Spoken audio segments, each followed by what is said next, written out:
72 months.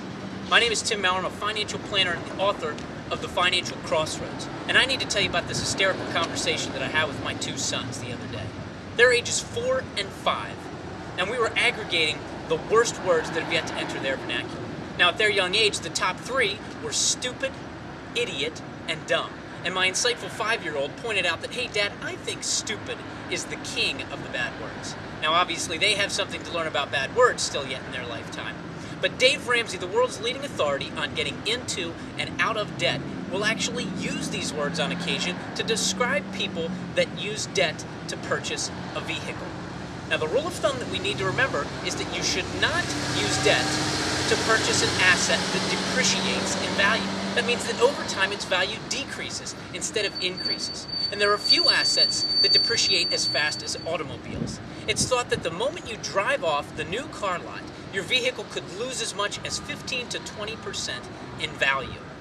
The next year, at the end of a year, you could have lost 30 to 35% of the value of your vehicle. And 4 years in, it's thought that you could lose as much as 60% of the value of your new vehicle. So why is the dealers like us to use financing to purchase a vehicle? It's because it works out good for them. Now the thing is, many automobile dealerships make actually more money on the financing of a vehicle than on the sale of a vehicle. My wife learned this the hard way. Several years ago, when she was in her 20s, before we'd even met, she had the blessing of a huge chunk of money land right in her lap. So she did what I would have done, what most people in their mid-20s would do, and she went out and purchased a nice vehicle.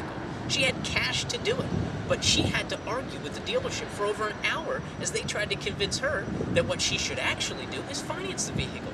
She didn't understand. She had the cash right here. She just wanted to pay it for the vehicle. You jump in front of my car when you know all the time that 90 miles an hour, girl, is the speed I drive.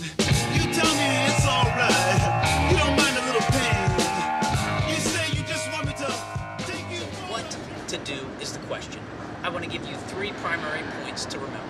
The first one is don't get sucked into this mentality of purchasing so many of our assets with monthly payments. It gets us into trouble. It's good for the entities who are selling to us because we see a small monthly number as opposed to the big price tag, but it's not good for us as consumers. Number 2, instead use cash to buy things. The one way you can be assured that you're not going to be spending money that you don't yet have is if you use cash to make the purchase.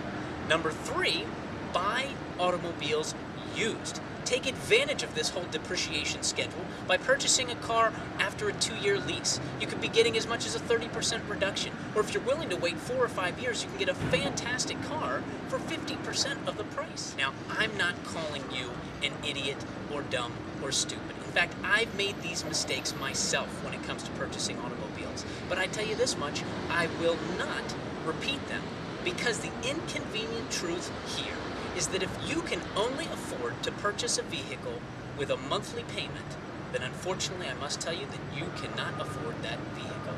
Do not mortgage your vehicles. This is Tim Maurer, author of the Financial Crossroads.